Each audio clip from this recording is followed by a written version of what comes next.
I request protocol to escort His Excellency.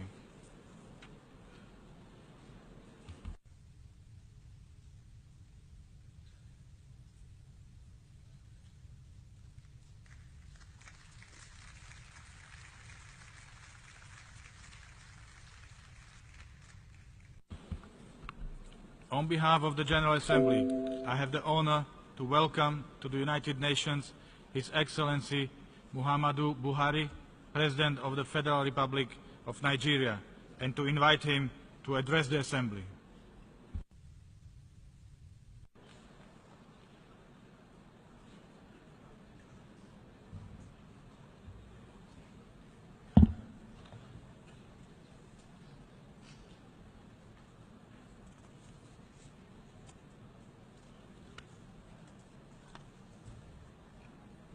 Mr. President, fellow heads of state and government, Mr. Secretary General, distinguished delegates, ladies and gentlemen, on behalf of my country, Nigeria, I congratulate you, Mr. President, on your election, and Mr. Guterres on his first General Assembly outing as our Secretary General.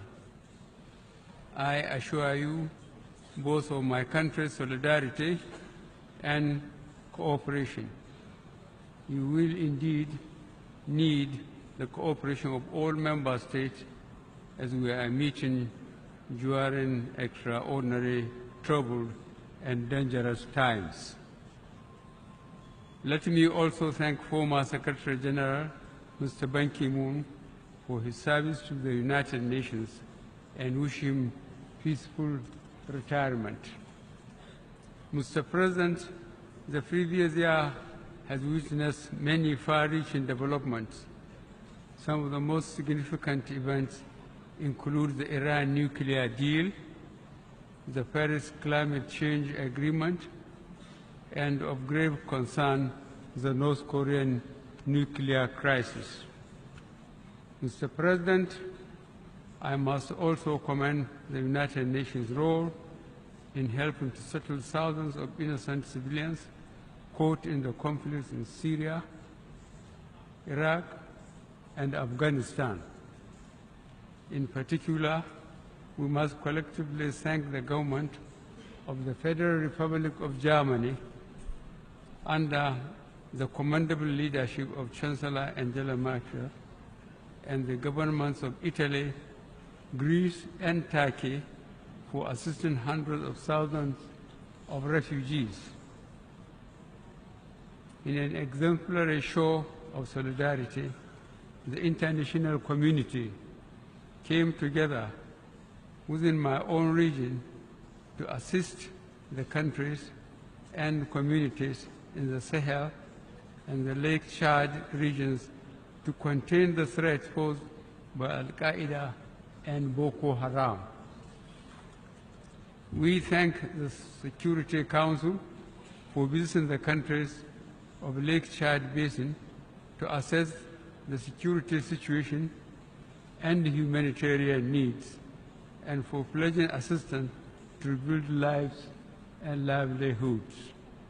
Indeed, in Nigeria, we are providing relief and humanitarian assistance to millions in internally displaced camps and those afflicted by terrorism, drought, floods, and other natural disasters.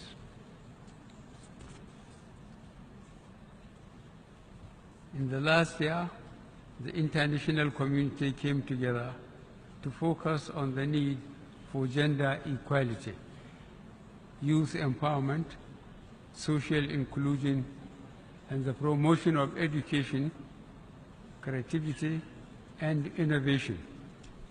The frontiers of good governance, democracy, including holding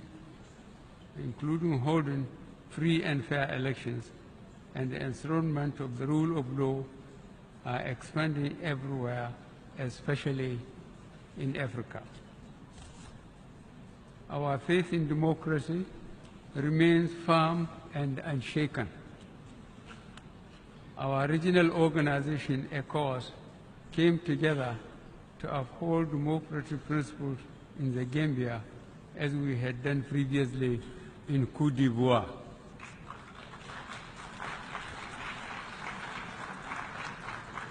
Through our individual national efforts, state institutions are being strengthened to promote accountability and to combat corruption and asset recovery.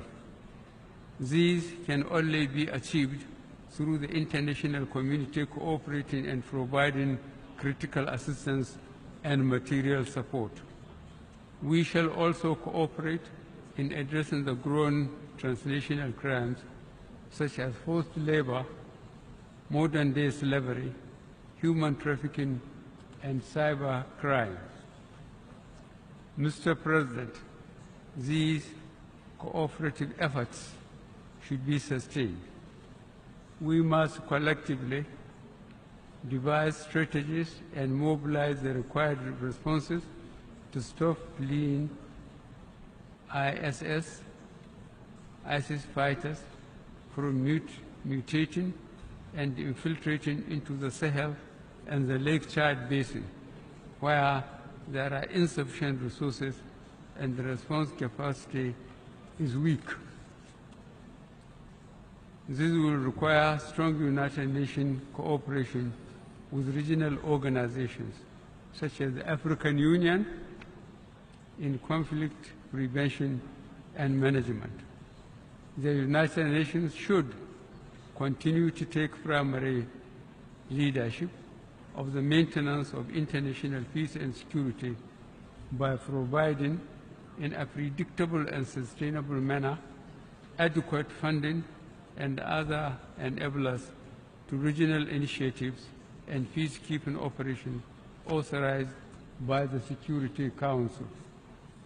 Mr. President, new conflicts should not make us lose focus on ongoing unresolved old conflicts. For example, several United Nations Security Council resolutions from 1967 on the Middle East crisis remain unimplemented. Meanwhile, the suffering of the Palestinian people and the blockade of Gaza continue. Additionally, we are now confronted by the desperate human rights and humanitarian situation in Yemen, and most tragically in the Rakhine state of Yemen. The Yemen crisis is very reminiscent of what happened in Bosnia in 1995 and in Rwanda in 1994. The international community cannot remain silent and do not condemn the horrendous suffering caused by what, from all indications, is a state-backed program of brutal depopulation of the Rohingya inhabited areas in Myanmar on the basis of ethnicity and religion. We fully endorse the call by the Secretary General on the government of the Myanmar to order or halt the ongoing ethnic cleansing and ensure the safe return of the displaced Rohingya to their homes in safety and dignity. In all these crises, the primary victims are the people, the most vulnerable being women and children. That is why the theme of this session, focusing on people striving for peace and decent life for all on a sustainable planet, is most opposite. While the international community grapples to resolve these conflicts, we must be mindful and focused on the widening inequalities within societies and the gap between the rich and the poor nations. These inequalities and gaps are part of the underlying roots of competition for resources, frustration, and anger leading to spiraling instability. The most pressing threat to international peace and security today is the accelerated nuclear weapons development program by North Korea. Since the Cuban Missile Crisis of 1962, we have never come so close to the threat of nuclear war as we have now.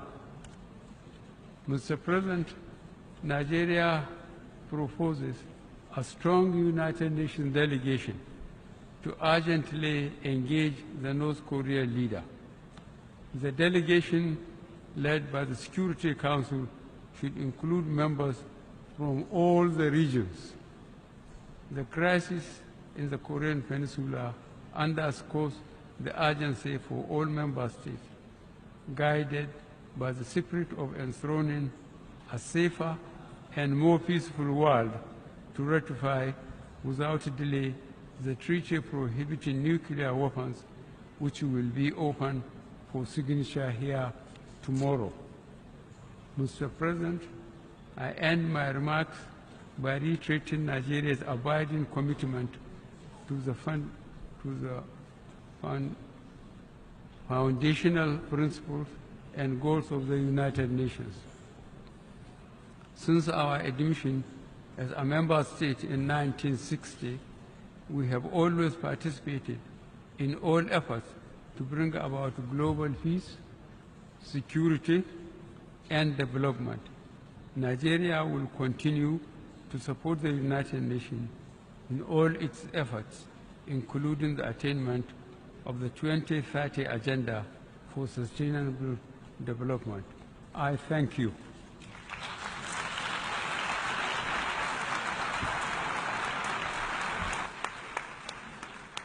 On behalf of the General Assembly, I wish to thank the President of the Federal Republic of Nigeria for the statement just made. May I request representatives to remain seated while we greet the Head of State.